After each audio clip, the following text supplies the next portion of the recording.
ఈరోజు నేను మీకు కంట్రోల్ సిస్టమ్‌లో ఒక టాపిక్ గురించి డిస్కస్ చేద్దాం అనుకుంటున్నా. ఏంటంటే, మనకు ఒక battery with R, L and C components connect చేస్తున్నప్పుడు ఫ్రీక్వెన్సీ డిస్కషన్ వస్తది మనకి. అసలు ఈ ఫ్రీక్వెన్సీ డిస్కషన్ ఒక డీసీ సప్లై ఇస్తున్న ఒక సర్క్యూట్‌లో ఎందుకొస్తుంది? అనేది ఒక ఇంట్రిగింగ్ టాపిక్ లాగా అనిపిచ్చేది మనకి. It is because of L and C components అని అందరికి తెలుసు. But how it is happening? అంటే నేను ఇన్‌స్టా రీల్స్ స్క్రోల్ చేస్తున్నప్పుడు ఒక ట్యూనింగ్ ఫోర్క్ కాన్సెప్ట్ చూసాను. ఎలా అయితే మనం స్కూల్‌లో చూసిందే ఇది. ఒక ట్యూనింగ్ ఫోర్క్‌కి, ఇంకో ట్యూనింగ్ ఫోర్క్‌కి మధ్యలో ఎయిర్ అనే ఒక మీడియంలో అనుకుంటే, ఇప్పుడు నేను ఒక మెకానికల్ ఎనర్జీ దీనికిస్తే, it is vibrating and it is converting into sound.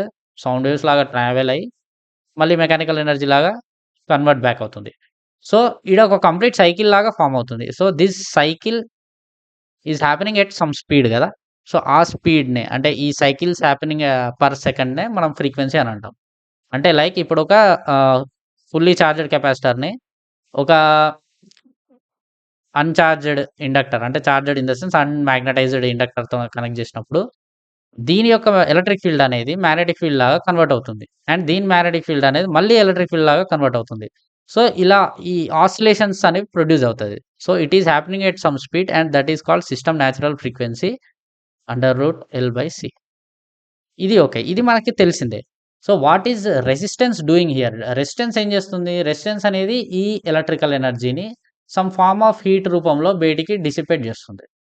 So, దానివల్ల ఈ ఎనర్జీ డిసిపేషన్, ఈ ఎనర్జీ ఎక్స్‌చేంజ్‌కి, ఈ ఎనర్జీ డిసిపేషన్‌కి మధ్యలో జరిగే కాన్‌ఫ్లిక్ట్ వల్ల ఈ ఆసిలేషన్స్ అనేవి కంటిన్యూయస్‌గా సస్టైన్ అవ్వలేవు. So, it it completely depends on R, L and C parameters. So, ఇక్కడే మనకు undamped, under damped, over damped, critically damped concepts ఒస్తాయి. And another term of the frequency is resonant frequency. అసలు ఈ resonant frequency అంటే ఏంది? అనేది ఇంకో వీడియోలో డిస్కస్ చేద్దాం. సో, ఓవరాల్‌గా నేను ఈ వీడియోలో చెప్పాలనుకుంటుందేంటంటే, ఎనర్జీ ఎక్స్‌చేంజ్ అనేది ఒక ఫ్రీక్వెన్సీతోన జరుగుతుంది. అండ్ ఇప్పుడు ఇంకొక చిన్న ఎగ్జాంపుల్ చెప్పాలనుకుంటుందేంటంటే, ఇప్పుడు ఒక సింపుల్ ఒక రెసిస్టార్ పెడితే ఎనర్జీ ఎక్స్‌చేంజ్ అనేది మనకు పాసిబుల్ అవుతుందా? అవ్వదు. ఎందుకవ్వదు అంటే it is happening actually. It is happening like electrical energy, heat energy లాగా వెళ్తుంది. But it is not coming back. It is not coming back as electrical energy once again. ఇక్కడ cycles అనేవి ఫార్మ్ అవ్వవు. ఇక ఈ ఈ పర్టిక్యులర్ సిస్టమ్‌లో frequency అనే టర్మ్ లేదు. ఫ్రీక్వెన్సీ అనే టర్మ్ ఎప్పుడొస్తదంటే, ఈ రెసిస్టర్‌కి, ఈ రెసిస్టర్‌కి నేను ఒక సెన్సార్ యూజ్ చేశాననుకోండి.